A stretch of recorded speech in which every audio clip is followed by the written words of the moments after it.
vague. Merci, on en reparlera. Bezrat Hashem.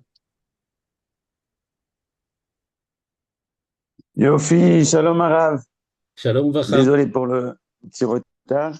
On va parler donc avec vous, bien sûr, de la paracha, grâce à Midrash Yehuda Manitou, paracha de Vayetze. Moi, j'ai pas eu le titre du cours, mais je sais Ben que ce non, sera je sais que j'ai changé au passionnant. dernier moment. C'est-à-dire que j'avais Bechavod. prévu un cours et puis il m'a pas plu. Alors voilà, j'ai Ok. changé. Alors j'espère que celui-là, il vous plaira. Ok, alors on commence. Alors on va parler aujourd'hui d'un passouk. Vous savez qu'il y a différentes façons d'aborder la parashat Hashavua. Et il y a en général, on peut dire, deux grandes catégories de cours sur la Parashat Hashavua. Il y a les cours qui sont globalement, j'aurais pu dire, qui sont orientés vers la compréhension de la Torah en général grâce à la Parasha. C'est-à-dire, on étudie à travers la Parasha quelque chose qui est en rapport avec l'ensemble de la Torah. J'aurais pu dire, on part d'un verset et on va et on éloigne et on essaie d'avoir, pardon, un regard comme ça universel, élargi. Et il y a d'autres fois où c'est le contraire. On prend un verset particulier qu'on va et on approfondit. Aujourd'hui, on va faire comme d'habitude, les deux à la fois. C'est-à-dire qu'on va prendre un verset qu'on va approfondir un peu, et puis grâce à cela, on va pouvoir montrer que ça s'élargit et que ça donne quelque chose de beaucoup plus universel et large que ça en avait l'air au début. Vous avez devant vous le verset en question. Le verset en question, c'est dans la paracha de Vayetse, bien évidemment, après le moment où, attendez, je vais peut-être agrandir, je vois que tout le monde a un problème pour voir le texte. Voilà. Euh, le verset, c'est quand Yaakov découvre que, il y a eu l'inversion des femmes, c'est-à-dire que Lavan a inversé Rachel et Léa, il lui a donné Léa avant de donner Rachel, et donc il demande qu'est-ce qui se passe, qu'est-ce que ça veut dire, et Lavan s'explique comme il s'explique, et en fin de compte, il lui dit, tu devais encore travailler 7 ans pour moi, et à ce moment-là, je te donnerai Rachel.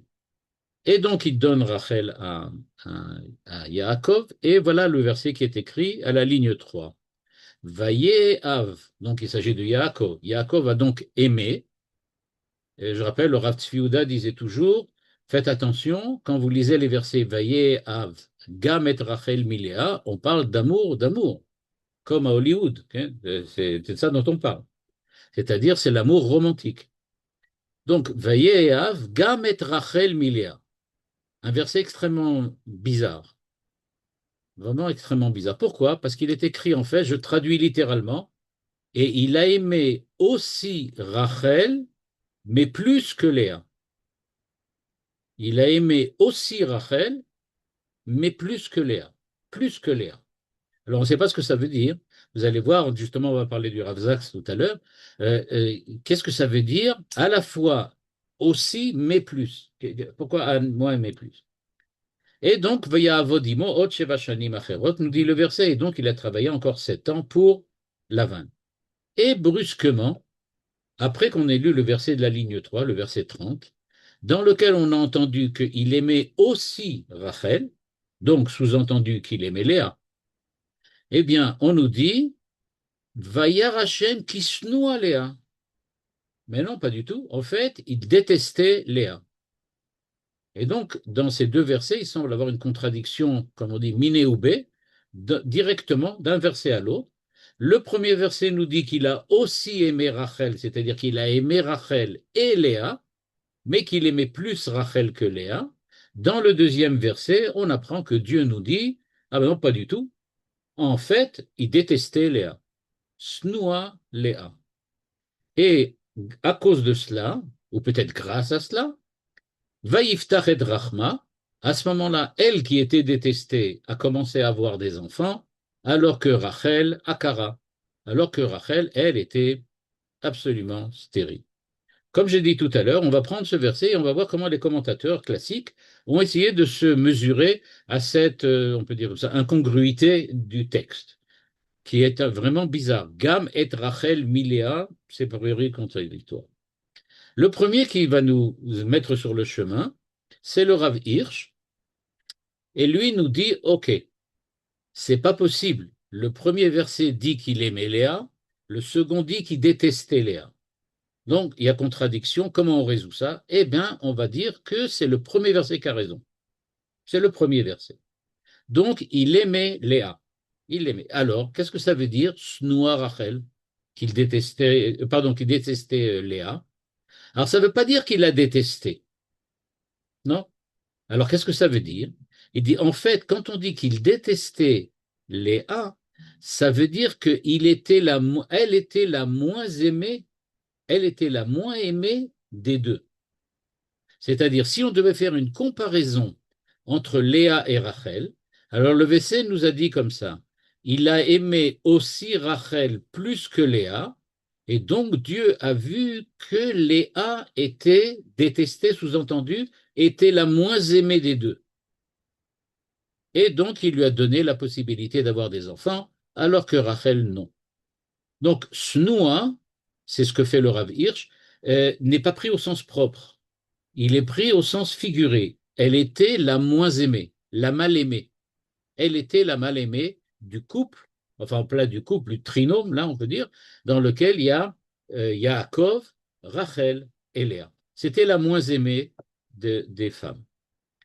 Le Ralbag, qui était beaucoup plus tôt, le Ralbag c'est le Moyen-Âge, XIIIe siècle, et Shmuel David Lutzato, qui lui est à peu près de la même époque que le Rav Hirsch du XIXe siècle, ont une autre lecture, mais pas très différente, mais une autre lecture quand même. Il nous dit la chose suivante à la ligne 9. Kvar haya oev Léa gamken. Il l'aimait aussi Léa, mais pas du même amour que Rachel. Et quand on dit Snoua Léa, c'est-à-dire que ce n'était pas le même niveau d'amour. Là aussi, c'est la même direction de pensée que le Rav Hirsch, à savoir, quand on dit Snoua, ça ne veut pas dire détester, mais ça veut dire qu'elle était moins aimée. Shadal, Shmuel David Lutzato rajoute, c'est ce qui est entre parenthèses, à la suite de Ralbag, il dit, attention, Ahava vesina, ou Shaya Matsui Arbe etzel Rachel, ve'etzel Lea lo haya olech rak lifrakim. C'est-à-dire que Shmuel David Lutzato nous explique à quoi ça correspondait dans la vie courante. Qu'est-ce que ça veut dire qu'elle était détestée? Eh bien, ça veut dire que dans la vie courante, quand il était avec sa famille, la plupart du temps, il était avec Rachel et rarement chez Léa. Donc, il ne s'agit pas d'être détesté, mais il s'agit d'être délaissé.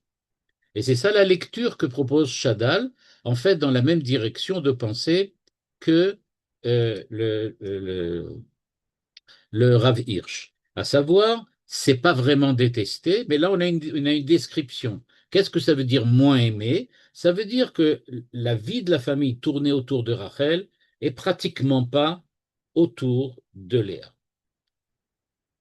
Il n'en demeure pas moins que même en n'étant pas un grand hébraïste, même en n'étant pas un grand spécialiste de la grammaire et du vocabulaire de l'hébreu de l'époque, dire que le verbe détester, ça veut dire moins aimer, il faut bien reconnaître que c'est pas vraiment convaincant. C'est pas vraiment convaincant. Quand on dit à quelqu'un je te déteste, ça veut pas dire je t'aime moins que quelqu'un d'autre. Ça veut dire je te déteste. Voilà, point final. Et le Natsif de Vologine, 19e siècle, et le Or HaChaim, 17e, eux pensent aller dans une direction différente. La première chose qu'ils remarquent, c'est qu'ils disent, dans l'expression du verset, il y a un mot en trop. Où est le mot en trop? Je vous le montre devant. Vayehav gam et Rachel miléa. Le mot qui est en trop, c'est gam, aussi. Et il aima aussi Rachel plus que Léa. Le mot aussi est en trop, gam. Il ne devrait pas avoir ce mot-là. Et donc, nous dit le Natsiv, il nous dit, voilà, le sens de cette expression veut dire la chose suivante. Au moment où il était marié avec Léa et pas avec Rachel, Léa n'a pas senti qu'elle était détestée. Elle n'a pas senti qu'elle n'était pas aimée. Parce que il s'est comporté avec elle de manière tout à fait normale. C'est à partir du moment où il a été marié avec Rachel que, comme nous a dit dans le texte précédent, on a vu tout à l'heure le Ralbag et Shadal, dans le texte précédent, on nous a dit qu'il était beaucoup plus proche de Rachel que de Léa. Et donc, malgré tout, elle n'a pas ressenti qu'elle était détestée, mais elle a ressenti qu'elle n'était pas autant aimée que Rachel. Alors, qu'est-ce que ça veut dire le second verset? Et là, c'est le chidouche du Nativ. Le Nativ nous dit, quand dans le second verset, on a vu que Dieu dit que Snoua Léa, c'est parce qu'en fait, Dieu sonde les cœurs. C'est-à-dire que lui, il a compris, Dieu a compris, que ce que Léa a ressenti comme un amour amoindri, c'était en fait de la détestation. Et donc, dans la formule qui est provoquée, qui est écrite dans la Torah, on découvre maintenant, d'après le Pirouche du Natsif, qu'en fait, il y a eu deux périodes, ou plutôt pas deux périodes, je m'excuse, pas deux périodes, mais il y a deux manières de considérer le manque d'amour de Yaakov pour Léa.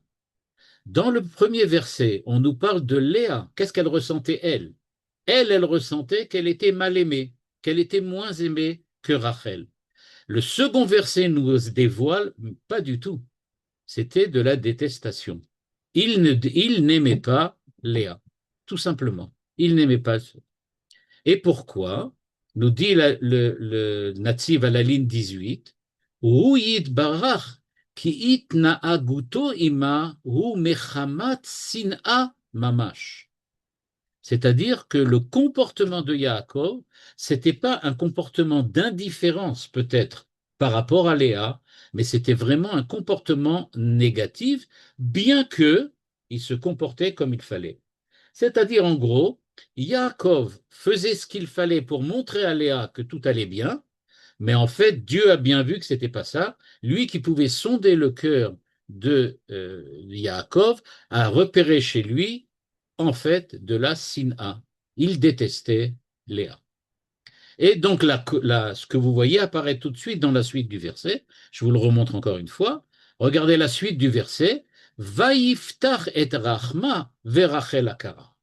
C'est-à-dire la punition, entre guillemets, que Dieu a fait subir à Yaakov pour le fait qu'il déteste Léa, c'est qu'elle a eu des enfants et que Rachel était stérile. Et donc on comprend maintenant pourquoi c'est dans le même verset. Dieu a vu que l'indifférence de Yaakov masquait en fait une certaine forme de détestation, et c'est pour ça qu'au contraire, il a donné des enfants à Léa et qu'il a refusé d'en donner à Rachel. D'après Rachi, par exemple, c'est qu'il faut savoir aussi que il aurait pu ne plus aimer Rachel. En effet, il ne faut pas oublier qu'elle lui a fait une sale histoire quand elle a laissé Léa à sa place et qu'elle n'a rien dit du tout. Donc, malgré tout, il l'aimait même plus que Rachel, que Léa, mais il n'empêche que le fait que Yaakov n'avait pas, disons comme ça, il avait du respect pour Léa, mais pas d'amour pour elle, et que ce pas d'amour s'est transformé avec le temps en détestation, c'est pour cela que elle a perdu la possibilité d'avoir des enfants. Donc, ça, c'est pour le pshat, le sens littéral. Donc, deux possibilités d'expliquer. On l'a vu, soit on dit que détester, c'est pas détester, ça veut juste dire qu'elle est moins aimée, ou bien il faut dire comme le natif, au départ, elle était moins aimée, il faisait tout pour montrer qu'il l'aimait moins, mais en fait, c'était pas ça, c'était beaucoup plus grave que ça, elle était vraiment détestée aux yeux de Yaakov. Le Rav Ginsburg, donc Lubavitch Chabad, qui est vivant Baruch Hashem aujourd'hui, lui va lire ça d'une manière complètement différente, d'une manière chassidique. Et il va nous dire, vous n'avez rien compris au verset parce que vous n'avez pas pensé que le verset pouvait dire plus que ce qu'il ne dit. En effet, nous dit-il, il y a deux manières de servir Dieu qui correspondent aux deux manières de vivre que représentent Rachel et Léa. Quand on parle de Rachel et Léa, dans la Kabbalah du Harizal notamment et dans la Chassidoute, ça représente deux façons d'être rattaché à Dieu. Alors, comment on est rattaché à Dieu? Eh bien, Rachel et Léa, ça représente la manière suivante, ligne 21. Beikar me'az shegalinu me'artzenu, avodat Hashem mevusseset beikar, moach shalit alalev. C'est-à-dire, nous dit-il, Léa représente l'homme face aux difficultés religieuses, spirituelles, métaphysiques de la vie. Je veux servir Dieu, je veux être proche de Dieu, mais pour moi, c'est pas naturel.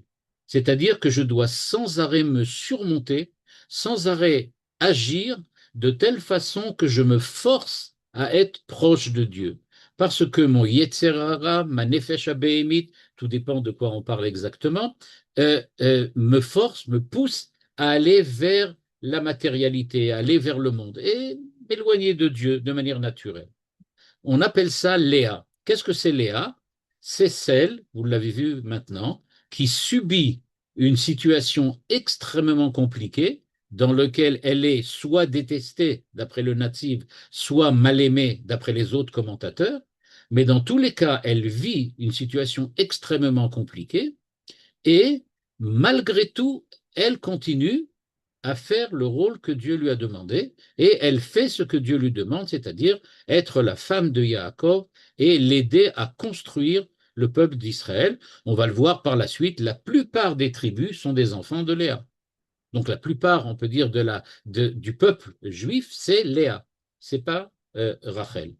Donc, il dit que c'est comme ça, elle est reconnue comme elle avait un visage triste, elle pleurait. Eh bien oui, nous dit le Rav Ginsburg, et regardez dans quelle situation elle est. Elle doit arriver à surmonter toutes les, on peut dire, j'aurais pu dire comme ça, toutes les pensées négatives, les actes négatifs qu'elle subissait, et arriver à continuer à vivre malgré les problèmes extrêmement complexes et profonds qu'elle avait dans son couple. Par contre, nous dit le Rav Ginsburg, ça c'était la situation quand on était en galoute, en dehors d'Israël. Quand on était en dehors d'Israël, ben, être juif c'est très compliqué, même pour ceux qui le sont aujourd'hui. C'est beaucoup plus compliqué qu'en Israël. En Israël, manger kasher, ça se fait facilement. Travailler, on ne travaille pas Shabbat, etc., etc. De mes souvenirs quand j'étais en France, je me rappelle mon père qui a fait une carrière relativement, j'aurais pu dire, peu réussie parce que l'essentiel de son souci, c'est de trouver un travail qui puisse lui donner une parnassa, mais sans travailler Shabbat. Et donc, on acceptait de perdre, en fin de compte, des possibilités d'avancement parce qu'on ne voulait pas travailler Shabbat. C'était comme ça. Et donc, on voit que c'est ça la situation avant, quand on était en galoute. Mais quand on est revenu en Eretz Israël, eh bien, le fait d'être juif, c'est facile, ça coule de source, c'est normal. On n'a pas de problème pour aller au minyan le matin. Je rappelle que ceux qui sont en France, avoir un minyan le matin, à Paris, vous pouvez toujours courir dans les années 60 pour en trouver un. Et donc, on voit qu'il fallait vraiment faire. Et c'est ce qu'on appelle Yefat Toar Veifat Mare. Et donc, ça veut donc dire que être comme Rachel, c'était très compliqué. Mais quand on est revenu en Israël, on a pu retrouver j'aurais pu dire, ce naturel juif, ce naturel hébreu, et on n'avait plus du tout les problèmes qu'avait Léa. Rachel, elle est aimée de Yaakov. Elle est aimée plus que Léa. Elle est aimée, ses enfants sont les préférés de Yaakov, etc. Elle, du point de vue de son couple, elle n'a pas vraiment de problème. Au contraire, elle se sent tout à fait à l'aise. Alors, qu'est-ce qu'il y a écrit dans le verset? Vayehav Yaakov et Rachel mi Léa. Au lieu de traduire comme on l'a fait jusqu'à maintenant, et Yaakov a aimé Rachel plus que Léa, mi Léa, plus que Léa, le Rav Ginsburg traduit différemment. Vayehav Yaakov et Rachel, et Yaakov a aimé Rachel une fois qu'il a déjà atteint le niveau d'amour de Léa. Mi Léa à partir de Léa, grâce à Léa. En fait, nous dit le Rav Ginsburg, Ahavat Rachel ba dafka mi koach Léa ve'ahava Eléa. Et donc, elle n'était pas du tout détestée, mais elle a perdu l'amour de Yaakov parce que Yaakov a passé un cran au-dessus. Après avoir, on peut dire comme ça, Yaakov a servi Dieu, était proche de Dieu, au moment de l'époque de Léa grâce à Léa, mais maintenant qu'il y a Rachel, il n'a plus besoin de Léa. Donc elle était snoua, il revient à l'explication première qu'on avait donnée, c'est-à-dire qu'il a laissé tomber Léa, c'est pas qu'il a détesté, il l'a laissé tomber, mais c'est grâce à elle qu'il a tenu bon dans les périodes difficiles, et maintenant qu'il y a Rachel, eh bien il continue. Et soit dit en passant, c'est ce que la Torah nous dit quand elle dit que au moment où Lavan lui dit, tu dois travailler encore 7 ans de plus pour te marier avec Rachel, eh bien, le verset nous dit que ça lui a paru que comme quelques jours. Pourquoi il aimait tellement Rachel que pour lui, c'était quelques jours, ces 7 ans-là, et qu'il a passé ça très facilement. Donc, on voit bien que il a perdu, on peut dire comme ça, la difficulté de la vie. La vie n'était plus difficile pour lui grâce à Rachel, mais c'est grâce à Léa qu'il a tenu jusqu'à maintenant. Donc, nous dit le Rav Ginsburg, on passe à une autre phase de vie de Yaakov, et c'est ce qui est écrit, Vayehav Yaakov et Rachel Miléa, grâce à Léa, il est maintenant parvenu à l'amour de Rachel, qui est l'amour naturel, dans lequel le rapport avec Dieu est naturel, et donc Léa s'est sentie détestée. Pourquoi? Parce que maintenant il l'a délaissée au profit de Rachel. Bon, c'est donc voilà les explications qu'on peut trouver pour essayer de comprendre cette histoire de détestation, de haine, si on peut dire, entre Yaakov et Léa. Le Rav Zak, dont on a parlé tout à l'heure, va nous proposer une lecture complètement différente et surtout beaucoup plus, j'aurais pu dire maintenant, beaucoup plus élargie dans l'esprit précisément du Rav Zak. En effet, la première chose qu'il fait et qu'il nous dit, je ne comprends pas le rapport entre Vayehav, Gamet Rachel, Vemiléa, comme on a vu tout à l'heure, ça ne fonctionne pas. Gam, ça veut dire pareil, tous les deux, et après ça, Vayehav et Rachel Miléa, mais ensuite on nous dit qu'elle a été détestée. Donc il dit, je ne comprends pas très bien, qu'est-ce que ça veut dire tout ce système? Bien, il nous dit en fait, il faut savoir que quand elle était détestée, c'est à la ligne 4 devant vous en rouge, Imitkavenet le Machelea Irgisha. Là, on s'approche un petit peu du native, mais de manière différente. C'est-à-dire, elle ressent qu'elle est détestée. C'est clair, elle est aimée. C'est ce que nous a dit le premier verset. C'est-à-dire, je vais traduire les deux versets encore une fois, mais cette fois-ci à la manière du Rav Zaks.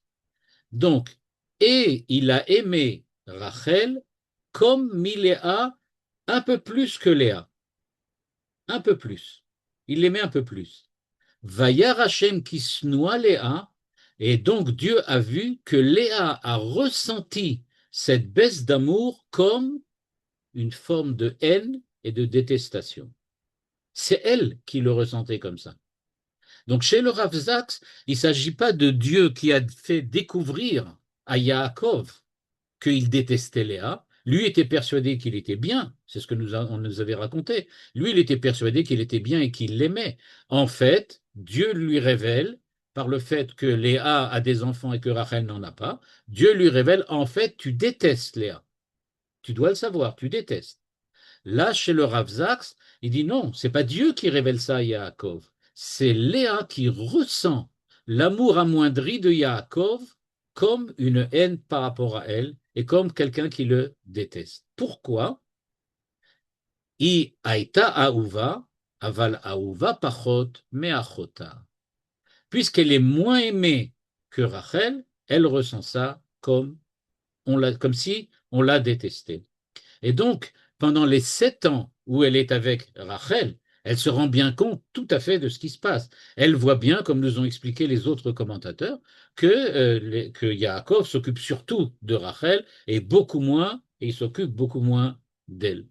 Donc, ce que l'on voit, c'est que, en fait, elle n'était pas haïe ni détestée par Yaakov, mais elle a ressenti ce fait qu'elle a été rejetée par Yaakov, puisque maintenant il se focalise surtout sur Rachel.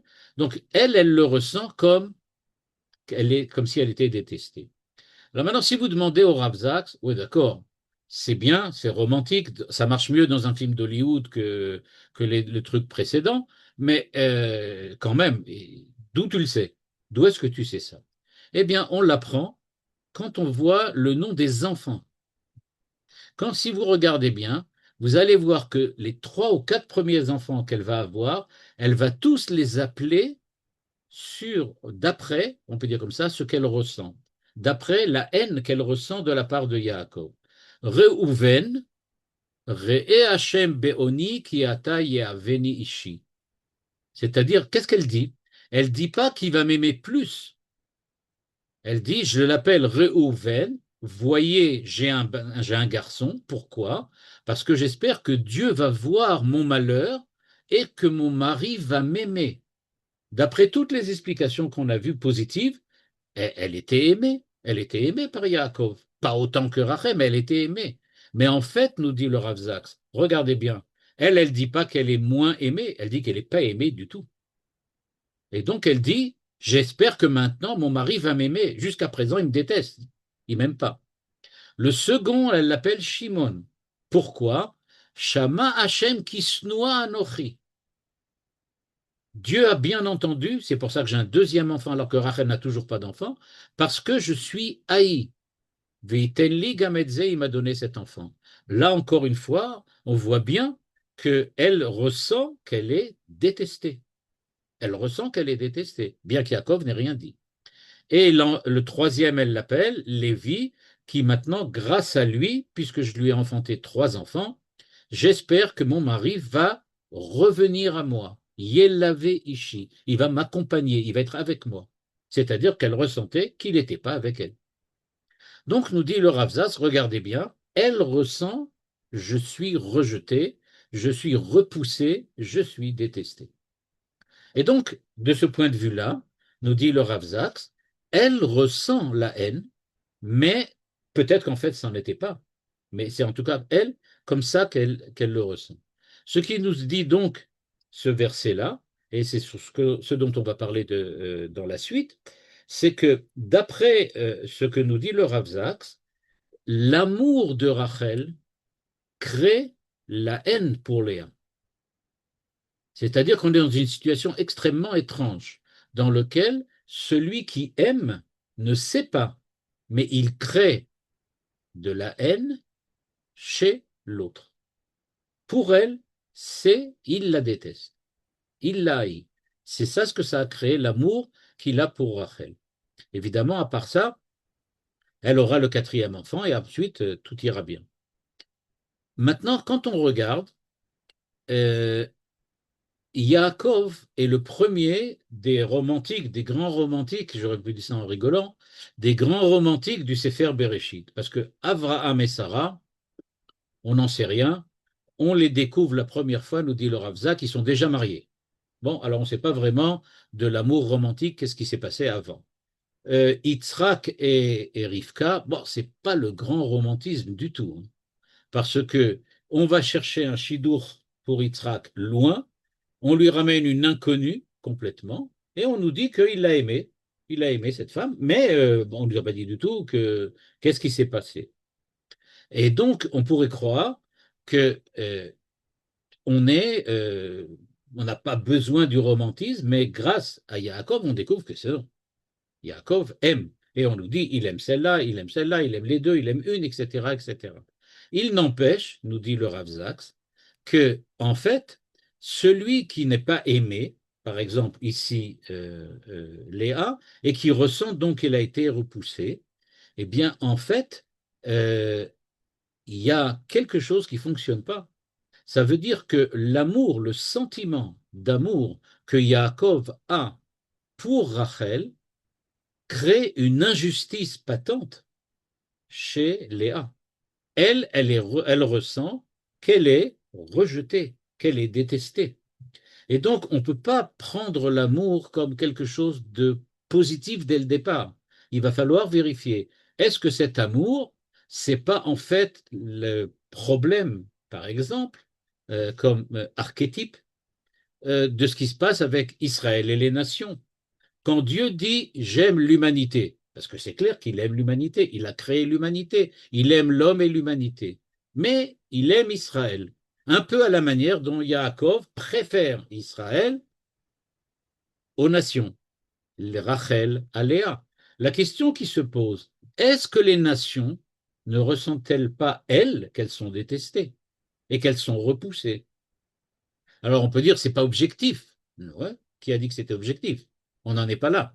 Et donc il va falloir vérifier, c'est que en fait, l'amour dont on parle ici entre Yaakov et Rachel, ça crée une énorme tension avec Léa et on a en fait une négativité qui s'est véritablement développée chez Léa et qui est présente, dit le Rav Zaks, durant toute la période qui va suivre.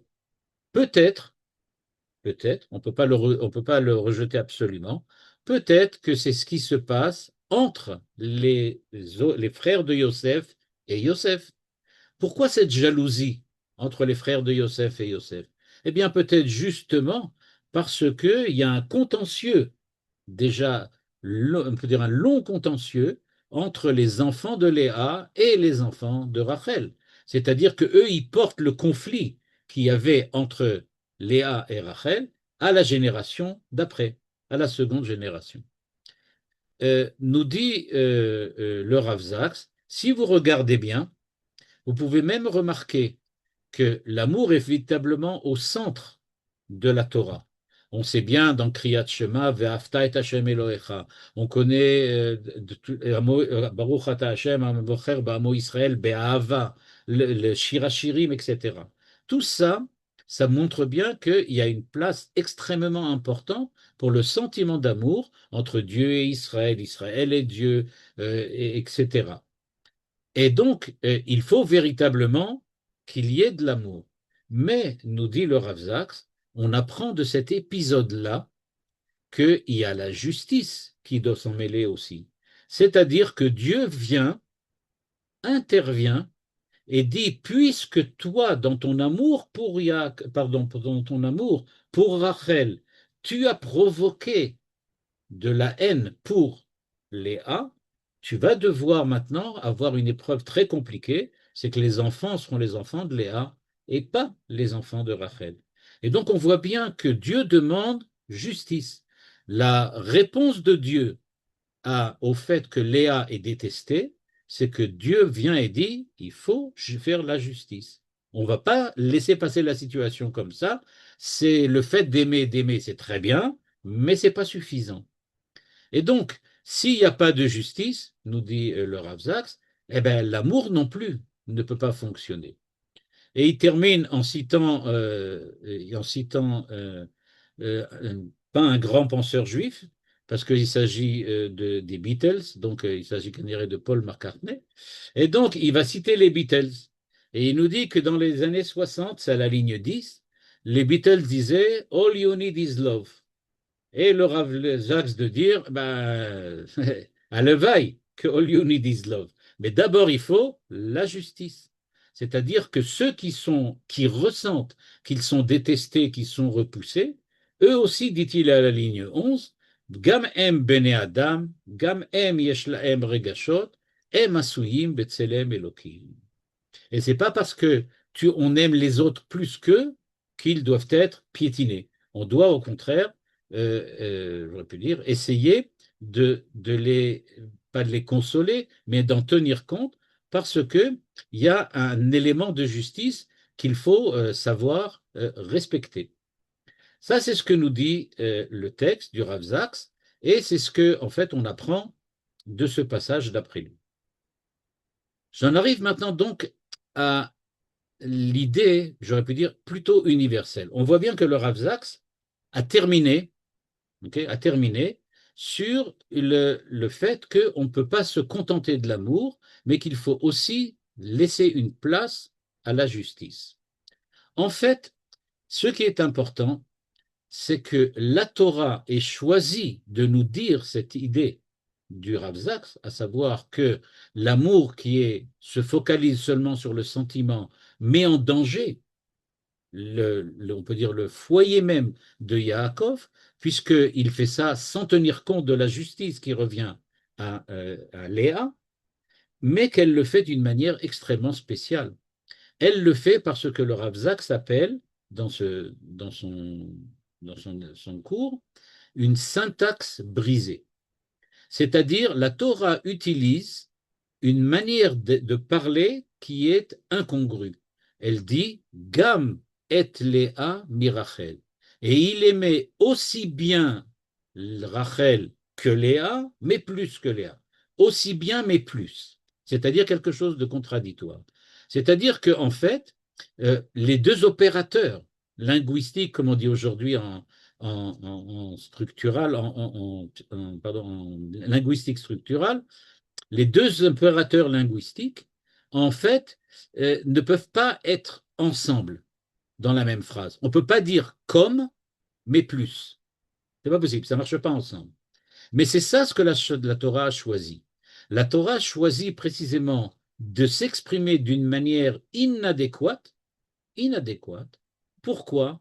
Parce que cette distorsion grammaticale, en fait, elle ne vient pas représenter le réel, comme le fait le langage, mais elle vient révéler ce que dit le langage. C'est-à-dire, la Torah nous dit, je vais utiliser une forme qui grammaticalement est fausse, est incongrue, est injuste, parce que je veux vous dire qu'il y a précisément une incongruité, une injustice dans tout cela. Qu'est-ce qui manque là-bas? Eh bien, en fait, je vous révèle, c'est qu'on ne peut pas faire cohabiter harmonieusement le sentiment d'amour et la justice, qui sont toutes deux des exigences, j'aurais pu dire, fondamentales, toutes deux constitutives de la morale, mais structurellement incompatibles. Ce que nous dit en fait la Torah, elle nous dit, vous voyez, quand vous essayez de mettre le sentiment d'amour en même temps que la justice, vous tombez sur une phrase qui ne veut rien dire. Ça ne fonctionne pas. Et donc, c'est un véritable révélateur, nous dit, d'après ce qu'on voit du Rav Zaks, c'est donc un véritable révélateur de ce que la Torah peut faire. La Torah donc utilise Gam, la même chose, aussi, autant, et mis Léa pour dire non, il y a une exclusivité de Rachel, plus que celle de Léa. Et ça donc, ça crée quelque chose qui existe, mais qui dit exactement ce qu'elle doit dire, c'est-à-dire qu'il y a une véritable rupture. Donc, ce que veut nous dire la Torah ici, c'est que si tu aimes, alors ça ne peut pas être égalitaire. Et ça, c'est extrêmement important. Aujourd'hui, dans la philosophie woke, c'est exactement le contraire de ce qu'on dit. On dit, bon, on est tous pareils. Les hommes, c'est comme des femmes, les femmes, c'est comme des hommes, etc., etc. Il n'y a plus de différence. Il n'y a personne, on n'a plus d'exclusivité avec personne. On est obligé d'aimer tout le monde de la même manière, de la même façon, parce que tout le monde est pareil. Or, nous dit la Torah, pas du tout. C'est dans la nature de l'être humain d'aimer plus, c'est-à-dire d'être non égalitaire, d'avoir quelqu'un qu'il aime plus. Et donc, de ce point de vue-là, l'amour, c'est une élection. L'amour, c'est une élection. En fait, de la même manière que Dieu a élu Israël, et donc il y a une exclusivité particulière d'Israël, on va avoir cette contradiction inhérente à la situation d'amour, c'est le fait que automatiquement tous les autres vont se ressentir rejetés. Le Midrash l'avait déjà remarqué quand il s'était posé la question de quelle est la signification du mont Sinaï. Pourquoi la Torah a été donnée au mont Sinaï? Et le Midrash de nous dire, le mont Sinaï, c'est le monde de la détestation, le monde de la haine. Sinaï vient de Sina, Snoua. C'est la même racine, dit le Midrash. C'est-à-dire, quand Dieu a donné la Torah, nous dit le Midrash, nécessairement, ça a impliqué la haine d'Israël par les nations, qui se sont senties rejetées. C'est-à-dire que le Midrash est tout à fait conscient qu'à partir du moment où il y a l'expression d'un amour, il y a nécessairement l'expression d'une injustice, d'une exclusivité, et donc de fait qu'il y a quelqu'un de repoussé et de rejeté. Et donc, c'est ce que veut dire ici, par exemple, le Rav Hirsch, quand il nous dit « snoua », ça veut dire « moins aimé ». Pourquoi? Parce qu'elle dit « ah, tu compares, tu préfères l'autre à moi ». Donc, on parle de comparaison. À partir du moment de comparaison, Ça veut donc dire que je suis relégué. Je suis relégué à une seconde place. Et donc, elle a, d'une part, il y a l'amour, mais d'autre part, il y a le fait que je sens relégué. Et donc, ce que veut dire ici le texte, c'est que on passe chez par exemple chez le Rav Hirsch, on passe de niveau. On passe de la catégorie d'être moins aimé, du point de vue du sentiment, à la catégorie d'être haï. Et donc, la Torah nous dit, le vécu subjectif de Léa devient la manière réelle et véridique de s'exprimer. C'est-à-dire que, en fait, on peut se poser la question, qui pense qu'elle est détestée? Léa. Pourquoi elle pense qu'elle est détestée? Parce il aime plus Rachel. Ok, c'est son problème. Qu'elle aille résoudre avec un psychologue ses problèmes de tension avec son mari. Pourquoi on a besoin dans la Torah d'en parler de cette façon-là? En fait, la Torah s'exprime de cette façon-là pour précisément nous dire le vécu de Léa, sa subjectivité, la façon dont elle perçoit les choses, c'est comme ça qu'il faut les exprimer. Même si la haine n'est pas une réalité objective, en fait, Yaakov ne déteste pas, mais c'est ça la réalité. Ce qui est ressenti, ça existe. On ne peut pas passer outre le ressenti de Léa en disant ben, c'est pas grave, qu'elle se débrouille. La Torah nous dit pas du tout. C'est un vrai problème, c'est une vraie réalité. Et donc, le verset d'après nous dit va Hashem kisnoa Léa. Au départ, c'était elle qui le ressentait de cette façon-là, mais Dieu vient apporter, j'aurais pu dire, le stempel, le tampon, et vient dire, c'est kacher la méadrine. Ce qu'elle ressent, elle, c'est kacher la méadrine. Elle ressent qu'elle est détestée parce qu'elle est détestée. Ah, Yaakov n'avait pas l'intention, c'est bien. Il n'a pas l'intention, mais c'est quand même ce qu'il fait. Et donc, il y a chez lui, en fait, il dit, il y a chez lui il y a une certaine forme de haine, comme le dit par exemple le natif, comme on l'a vu tout à l'heure. Le natif qui dit, il a beau faire tout ce qu'il veut, il a beau se comporter comme il faut, il a beau montrer des preuves d'amour peut-être pour sa femme, si elle a ressenti la détestation, la subjectivité, du point de vue subjectif, elle se sent blessée, eh bien c'est une réalité, c'est véridique. C'est pas quelque chose qui est inventé, c'est quelque chose qui véritablement exprime une réalité. Et donc, en fait, Yaakov, quand Dieu lui a enlevé les enfants chez chez Rachel et les a donnés à Léa, il aurait pu dire à Dieu, qu'est-ce qui se passe? Mais moi je l'aime, Léa. Moi je l'aime, pourquoi pas? Regardez, je me comporte correctement, je fais tout ce qu'il faut, je lui apporte même des preuves d'amour, je vais avec elle de temps en temps. La réponse de Dieu, c'est d'accord, mais elle souffre. Elle, sa souffrance, elle est légitime. C'est vrai qu'elle n'est pas justifiée par les actes de Yaakov. Yaakov n'a rien fait pour qu'on puisse dire une chose pareille, mais c'est son ressenti à elle. Si c'est son ressenti à elle, eh bien, on a véritablement deux formes de morale, ou plutôt deux régimes éthiques et moraux qui ne fonctionnent pas entre eux. Et c'est ça ce que veut apporter le Rav Zaks. Le Rav Zaks veut en fait nous montrer qu'il y a deux ordres complètement distincts. Celui de l'amour face à celui de la réalité, justice de la situation. Et donc, il nous dit, le Rav Zaks, l'amour, il est partial, on choisit qui on aime, il est particulier, il est électif. Par contre, la justice, elle est tout à fait impartiale. On ne choisit pas. Tout le monde doit rentrer dans la même loi. Elle est universelle, puisque ça s'applique à tout le monde, et elle est évidemment égalitaire. Et donc le Rav Zaks nous dit de cette manière comme ça, si tu fais la justice sans amour, alors tu es dans un monde, j'aurais pu dire, extrêmement froid, un monde désertique, un monde de souffrance, dans lequel on applique la loi quoi qu'il arrive. Et donc, nous dit le Rav Zaks, ça ne fonctionne pas. Ça ne fonctionne pas. Pourquoi ça ne fonctionne pas? Parce que ce monde est un monde de cruauté. C'est le monde du Midatadin, dont Manitou parlait très souvent, en disant Midatadin, c'est le monde de la cruauté.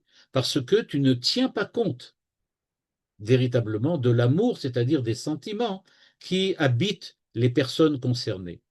Par contre, si tu fais l'amour sans la justice, là, d'une certaine façon, tu touches, tu blesses et tu crées des cicatrices qui peut-être ne se remettront jamais.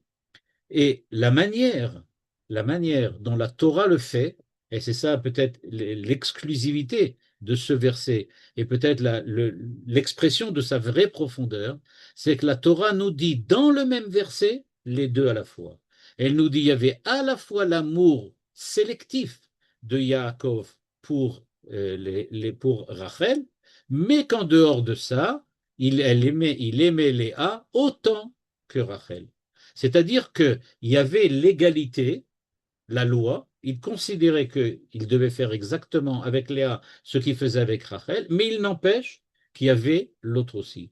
Et donc, cet amour, en fait, cet amour qu'il avait pour Léa, eh bien, elle se traduisait par son exclusivité, justement, par une manière d'être qui est celle de non-exclusivité, de non-égalité.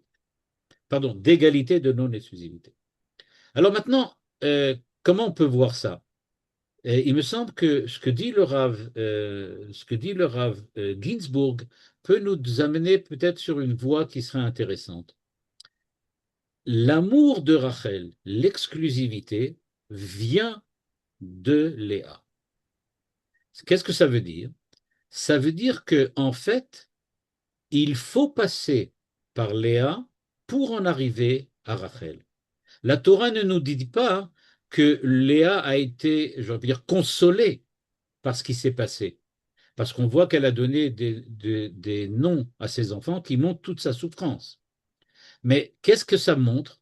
Ça montre qu'en fait, il faut savoir dépasser la loi et y introduire une exclusivité de l'amour. Et c'est ça ce que le verset fait. Et donc, en fait, Yaakov reconnaît qu'il a quelque chose de partial en choisissant Rachel, pardon. Mais en fait, Dieu transforme la blessure de Léa en une possibilité d'ouvrir Léa aux générations suivantes. C'est-à-dire ce qu'il fait, c'est qu'il dit, il va avoir rééquilibrage de l'amour exclusif de Rachel par rapport à Léa, par le fait que Yaakov va apprécier ses descendances qui vont venir surtout de Léa et pas de Rachel. Et donc on voit donc que l'idée de base de ce verset, c'est qu'il y a rétablissement d'un équilibre, j'aurais pu dire, légal. Il faut remettre de l'équilibre là-dedans. On ne peut pas laisser seulement les sentiments agir et diriger l'histoire d'Israël. Il va falloir tout le temps qu'il y ait relation j'aurais pu dire, de, d'association, comme ça on peut dire, d'une association en permanence entre la légalité, entre la loi, entre l'universel et l'exclusivité et le partiel. Je terminerai juste en donnant une référence de Manitou. Manitou disait au nom de Gordin, son maître, il disait la chose suivante: l'exclusivité d'Israël, c'est son désir d'être universel. C'est-à-dire, Dieu nous aime exclusivement nous. Ah, ça va mettre de la jalousie chez les nations. Oui, mais justement, notre exclusivité, ce qui nous rend tellement particuliers, c'est que nous insistons sur l'amour universel de Dieu. Et donc, c'est nous qui, grâce au fait que nous avons été élus, choisis, rétablissons l'équilibre en disant, nous sommes élus pour que tout le monde soit aimé. C'est ce que nous cherchons à faire. Et c'est ça le but de l'histoire d'après Gordin et Manitou. Donc il me semble ici, pour juste résumer en quelques mots, que en fait ce verset qui, d'un certain point de vue, dit sans rien dire, parce que dire que il aimait Léa comme Rachel, mais plus, ça veut rien dire. Mais en fait, ça vient dire qu'il y a toujours rééquilibrage, et le but d'Israël précisément, c'est de savoir rééquilibrer l'exclusivité de l'amour avec l'universalité de la loi, c'est-à-dire l'universalité de l'élection générale de l'humanité, et pas seulement l'exclusivité de Mm. l'amour d'Israël. Et Ravouziel, Oui, Bavacha. j'ai une petite remarque. Quand on parle de cette partialité de Yaakov, il l'avait déjà avec vis-à-vis de son fils Yosef, il le Tout préférait. à fait, tout à fait.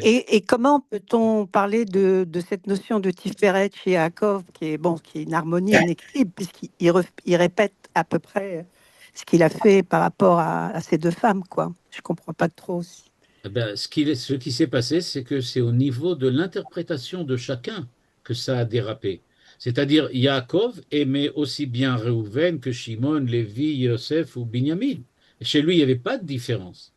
Pour lui, le fait qu'il soit plus exclusif, entre guillemets, avec Binyamin et Yosef, ça n'empêchait pas qu'il aimait tout autant les autres enfants. Mais Mais eux, ça a dans été... ses Pardon? bénédictions, dans ses bénédictions à la fin, il a été très dur par rapport à Reuven et tout ça. Enfin, Ah, il s'est pas, oui, il pour s'est- ceux qui ont eu un comportement qui n'a pas été celui, il a justement, été de émette en fait. Il a de la été famille. vérité. C'est-à-dire, oui, on peut dire que Tiferet Semet, évidemment. Ouais, Mais ouais, ce que surtout, c'est le fait il ne refuse de choisir entre eux. Et il dit, ceux qui ont fait objectivement des erreurs, ils ont fait objectivement des erreurs. Mais c'est parce qu'ils ont fait des erreurs que je leur reproche. D'un autre côté, évidemment, par exemple, quelqu'un demandait, qu'est-ce qui se passe avec la Ktonet Passim? Ben, il dit, hum, la Ktonet Passim, c'est parce que il faut savoir que dans l'universalité, il y a quelqu'un qui doit quand même diriger. Dieu a choisi Israël parmi les nations.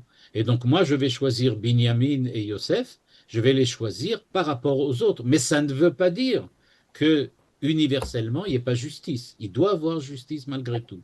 Le problème, ouais, c'est que c'est ressenti. Ce choix, cette élection, elle est ressentie comme une blessure par les autres, par ceux qui c'est n'ont vrai. pas été choisis. Et Alors, donc, il faut tenir compte de cette blessure pour arriver à maintenir un équilibre entre les deux. Todar. Merci, Bavacha. Raphaël. Bavacha. Entre le premier verset, ce sont des sentiments de Léa et Rachel, en fait, c'est humain. Et le deuxième verset, on introduit Dieu. On Oui. dirait presque que c'est deux situations. L'une, Oui. c'est l'homme dans l'univers, et l'autre, c'est Dieu par rapport à l'univers. C'est très proche Oui, l'un on de peut dire ça. l'autre. On peut dire ça. On peut dire aussi, peut-être dans la même verve, on pourrait dire la chose suivante. Le premier nous parle de ce que il s'est passé dans la réalité, c'est-à-dire que Yaakov aimait autant Rachel que Léa, mais c'est Rachel qui l'a choisi. C'est ça ce qui se passe. Et alors on demande, ah oui, mais alors c'est pas la même chose. Et Yaakov dirait si, c'est la même chose. Et c'est seulement Dieu qui nous dit, ah, faites attention. Chez Léa, c'est pas du tout compris comme chez Yaakov. Léa comprend pas du tout ce qui se passe comme Yaakov le comprend. Et donc on Et dit donc dans le même verset, une vision divine de cette situation qu'on a tout le temps exactement. avec les enfants. Vous donnez quelque chose à un petit enfant ou un enfant, il croit que vous l'aimez plus. C'est Oui, c'est tellement. ça.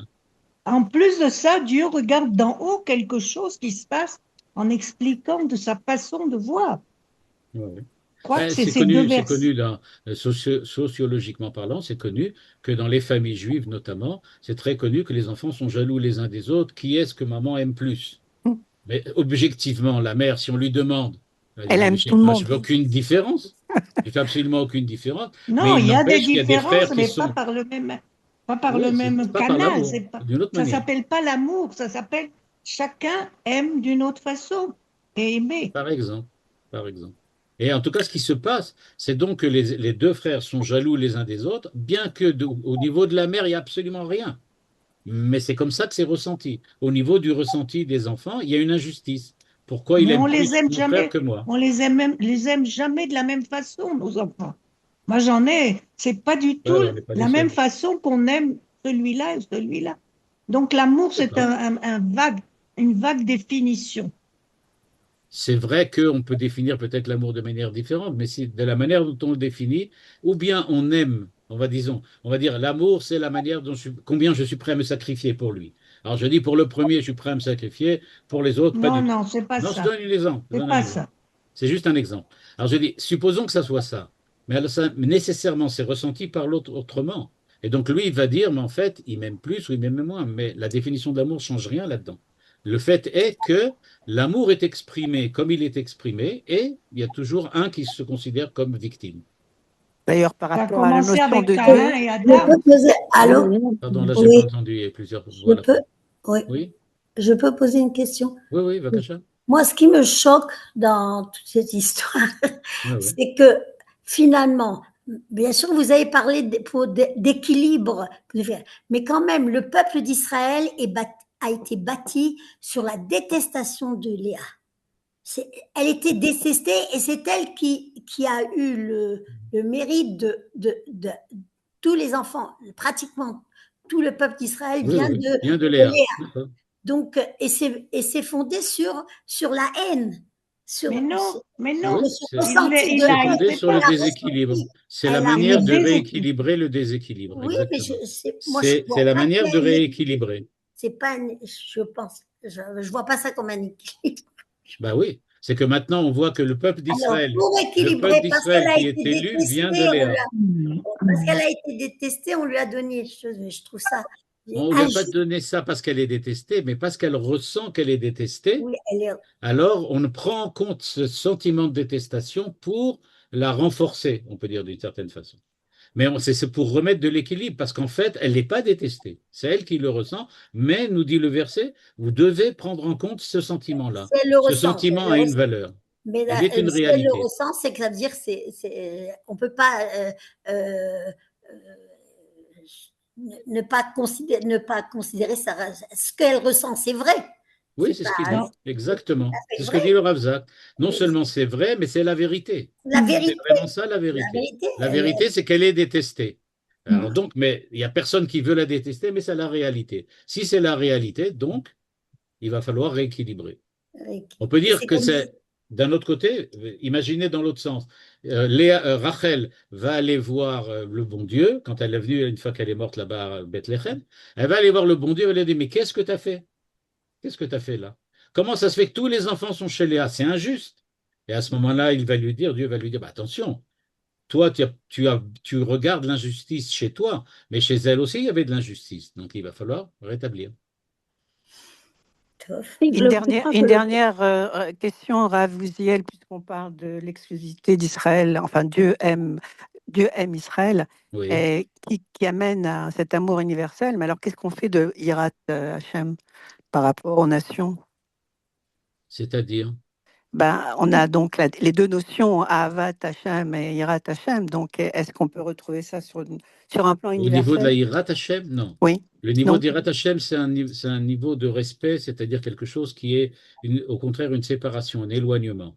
Hirat Hashem, ça veut dire que je me sens j'aurais pu dire, légitimement éloigné de Dieu. Donc là, il n'y a pas de d'accord. problème. On est éloigné, on est éloigné. Donc, au Le niveau problème, c'est universel, quand par on... rapport aux nations, c'est la même chose aussi. Exactement, D'accord, j'ai c'est compris. objectif. Le Toda problème Rabba. avec Léa et Rachel, c'est que Léa, elle était malade en pensant que elle devait se marier avec Esav. Oui, Alors, finalement, sa C'est vrai. sœur avait un avantage sur elle. au Les départ, là, c'était déjà comme ça. oui. Bon, sa sœur a été gentille, elle lui a donné les signes, etc., d'accord.